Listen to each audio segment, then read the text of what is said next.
बिस्मिल्लाहिर्रहमानिर्रहीम। अस्सलाम वालेकुम डियर स्टूडेंट्स। आज जो है हम साइंटिफिक नोटेशन के बारे में बात करेंगे।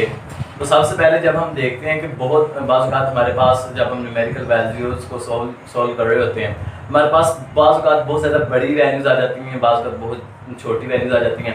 मिसाल के तौर पर न्यूट्रॉन का मास, प्रोटॉन का मास या न्यूक्लियस का मास, इस तरह जब हम बात करते हैं चीज़ों के बारे में तो इनका मास जो या तो इनका बहुत छोटा आ जाता है या बहुत बड़ा आ जाता है। मिसाल के तौर पर ज़मीन का मास, चाँद का मास। तो लिहाजा ऐसी सूरत हाल से निपटने के लिए, यानी कि इतनी बड़ी बड़ी वैल्यू से निपटने के लिए हम जो है वो तरीका जो है वो मेथड जो है वो इस्तेमाल करते हैं, वो साइंटिफिक नोटेशन है।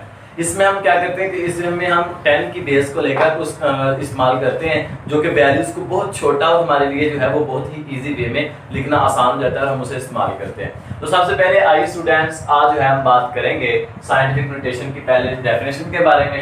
अ मेथड, वो मेथड टू राइट लार्ज के वैल्यूज को लिखा जाए और small numbers in some power of 10, कि बहुत बड़ी वैल्यूज को और बहुत छोटी वैल्यूज को 10 की पावर में लिखने को इज कॉल्ड साइंटिफिक नोटेशन। उसे साइंटिफिक नोटेशन कहते हैं। यानी कि बहुत ज्यादा बड़ी वैल्यूज और बहुत ज्यादा छोटी वैल्यूज को जब हम 10 की बेस में लिखते हैं तो उस मेथड को जो है वो साइंटिफिक नोटेशन का नाम दिया जाता है। ठीक है, सबसे पहले हम इसकी रिक्वायरमेंट देख लेते हैं कि हमें क्यों जरूरत पेश आई। जैसा कि मैंने शुरू में कहा कि it is very difficult to express very small and very large values directly. यानी कि इतनी बड़ी बड़ी वैल्यूज को और इतनी छोटी छोटी वैल्यूज को हम जो है वो डायरेक्टली नहीं लिख पाते थे।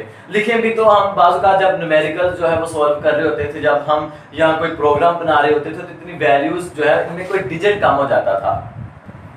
तो इतनी बड़ी वैल्यूज को और इतनी छोटी वैल्यूज को जो है हम जब लिखते हैं तो वो साइंटिफिक नोटेशन में जो है हम वो इस्तेमाल कर लेते हैं, ताकि जब हम लिखें तो कोई डिजिट मिस ना हो या फिर मतलब कि कोई एरर ना आए। ठीक है, मिसाल के तौर पे ये मेरे पास एक वैल्यू है, इतनी बड़ी वैल्यू, ठीक है, इसे मैंने छोटी फॉर्म में लिखना है, वो है साइंटिफिक नोटेशन, यानी बेस 10 की फॉर्म में लिखना है। तो मैं क्या करूंगा, मैं इसे इस फॉर्म में लिखता हूँ। अब हम इसे फॉर्म में कैसे लिखेंगे और मतलब कि किस मेथड के साथ लिखेंगे, क्यों लिखेंगे, या हम यहाँ पे बात करते हैं। यहाँ पे समझाना ये था कि इतनी बड़ी वैल्यूज को जब हम लिखते हैं न्यूमेरिकल्स में तो हमें बहुत सारी डिफिकल्टीज जो है वो पैदा होती हैं। हम उन डिफिकल्टीज से निपटने के लिए, उन डिफिकल्टीज को सॉल्व करने के लिए, उनको फेस करने के लिए हम साइंटिफिक नोटेशन मेथड जो है वो इस्तेमाल करते हैं।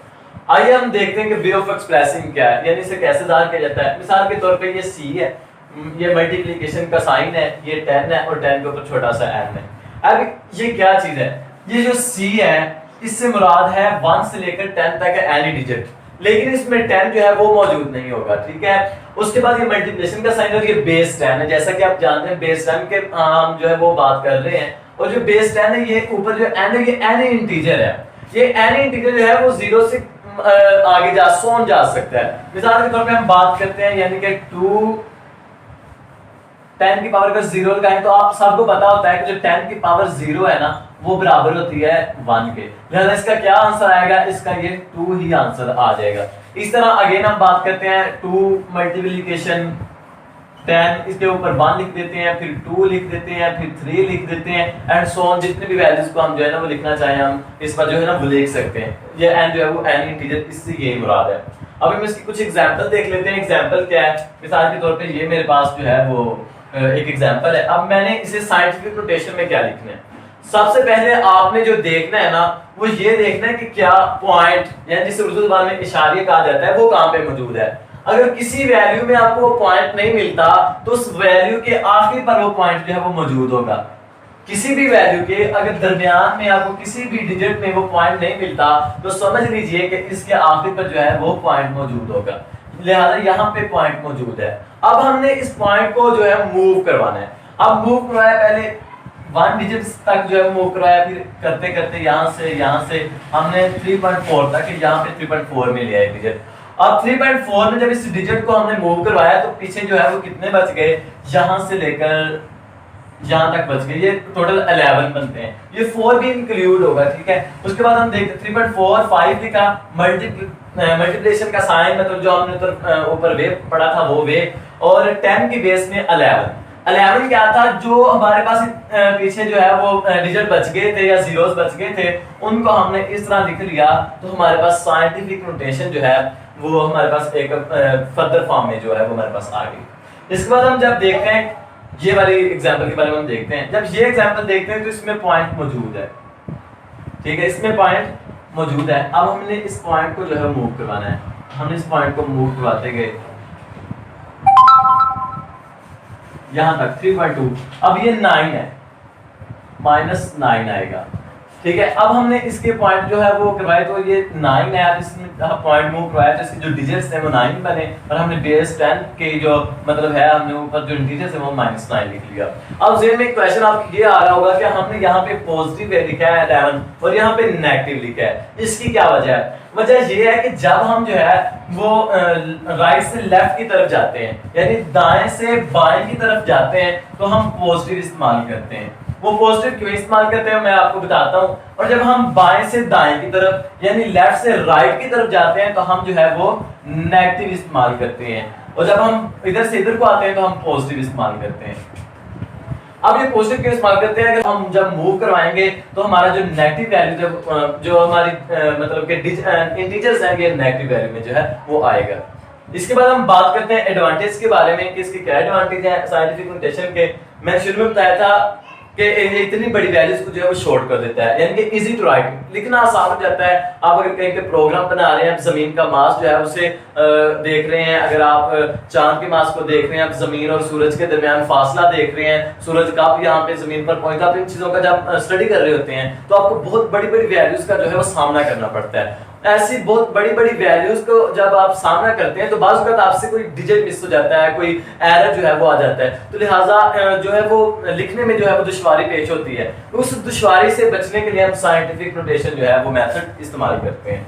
उसके बाद मिनिमाइज एरर्स। अगर हम वैसे लिखेंगे बहुत बड़ी बड़ी वैल्यूज को तो एरर्स जो है वो आएंगे प्रोग्रामिंग में। अगर एक भी आपका जो है वो कम हो जाए डिजिट या जिस तरह भी, तो आपका प्रोग्राम सारा का सारा गलत हो जाता है। इसी तरह जो है वो जब हम साइंटिफिक मेथड में लिखते हैं तो शॉर्ट सी वैल्यू जाती है हमारे पास। जब हम शॉर्ट सी वैल्यू लिखते हैं तो गलती का कोई इम्कान नहीं रहता। यानी कि मैं बात कर रहा हूँ, ये देखें ये इतनी बड़ी वैल्यू थी, सिर्फ मैंने इसे इतना सा कर दिया। वजह क्या है? वजह यही थी कि इतनी बड़ी में कोई गलती हो सकती थी लिखते हुए, लेकिन ऐसे में लिखने में कोई आपके पास कोई गलती नहीं होगी, आपसे कोई फॉल्ट भी नहीं आएगा, कोई एरर नहीं आएगा। उसके बाद time saving for long numerical. आप अगर न्यूमेरिकल कर रहे हैं, अगर किसी ने पूछा कि जमीन का मास कितना है, आप उसे जमीन के मास को लेंगे। अब किसी ने पूछा जमीन का मास इतना लें, ये जमीन का मास है, ये चांद का मास है, ये मरकरी का मास है, ये मरीख का मास है। तो अब जब आप ऐसी वैल्यूज को जो है वो डिवाइड करेंगे या मल्टीप्लाई करेंगे तो आपको जो है बहुत दुश्वारी पेश आएगी, आपको जो है वो बहुत डिफिकल्ट जो है महसूस होगा। लेकिन आप ऐसी वैल्यूज को जो है वो मिनिमाइज करने के लिए, ऐसी वैल्यूज को छोटा करने के लिए, यानी आपका जवाब जो है वो एक्यूरेट आए, तो एक्यूरेसी के लिए जो है हम साइंटिफिक नोटेशन का मेथड इस्तेमाल करते हैं। ये भी आपने बात याद रख लेनी है कि एक्यूरेसी के लिए जो है वो इस्तेमाल करते हैं। अब हम बात करते हैं कि ये जो डिजिट है, इधर बात कर लेते हैं। ये डिजिट जो है इधर है मौजूद। अब हमने इस डिजिट को जो है वो मूव करवाना है। हम यहां तक भी मूव करवा सकते हैं, यहां तक भी करवा सकते हैं, यानी कि जितने भी डिजिट्स आप पीछे आएंगे हर डिजिट्स के दरमियान में आप इसे जो है मूव करवा सकते हैं। लेकिन साइंटिफिक नोटेशन में जो स्टैंडर्ड फॉर्म है वो ये है कि आपके पास ये जो मल्टीप्लिकेशन का का लेवल आ रहा है ना, इससे पहले जो है ना वो जो पॉइंट आ रहा है आपके पास, इससे पहले पॉइंट से पहले एक नॉन जीरो डिजिट जरूरी है। नॉन जीरो डिजिट जो है वो आपके पास जरूरी है, यानी कि ये पॉइंट है, इससे पहले ये 3 नॉन जीरो डिजिट एक मौजूद है, तो लिहाजा ये स्टैंडर्ड फॉर्म है। हम अगर लिखना चाहते तो हम इसे 34.0 से अगेन भी लिख सकते थे, लेकिन हमने नहीं लिखा। लिख सकते हैं, ठीक है, वो भी आपका, लेकिन जो स्टैंडर्ड फॉर्म में आपको मोस्ट स्टैंडर्ड फॉर्म चाहिए जिसमें कोई भी मतलब कि एरर की कोई गुंजाइश ना हो, तो वो हम पॉइंट से पहले एक नॉन जीरो डिजिट लेते हैं, वो स्टैंडर्ड फॉर्म होती है। तो लिहाजा आज हमने जो है वो साइंटिफिक नोटेशन के बारे में पढ़ा है। सबसे पहले हमने उसकी डेफिनेशन देखी है, फिर उसकी रिक्वायरमेंट्स देखी हैं, फिर उसके वेज ऑफ एक्सप्रेसिंग देखा है, फिर उसके एग्जांपल्स जो है वो समझी हैं, फिर हमने देखा है कि पॉजिटिव से नेगेटिव जाए तो क्या लिखना है, नेगेटिव से पॉजिटिव जाए तो मतलब बाएं से दाएं जाए, दाएं से बाएं जाए तो पॉजिटिव लिखना है या नेगेटिव लिखना है, ये चीजें देखी हैं। उसके बाद हमने इसके एडवांटेज देखे हैं कि साइंटिफिक नोटेशन के एडवांटेज क्या क्या हैं, हम एक्यूरेसी जो है वो ठीक कर सकते हैं, हम इजी वे से लिख सकते हैं, ठीक है। तो ये हमने आज साइंटिफिक नोटेशन के बारे में पढ़ा है, और इसके बाद जो फर्दर होगा वो हम प्रीफिक्सेस के बारे में बात करेंगे। डिस्क्रिप्शन में आपको जो है वो प्रीफिक्सेस का लिंक मिल जाएगा। तो आज इजाजत दीजिए, दुआ में।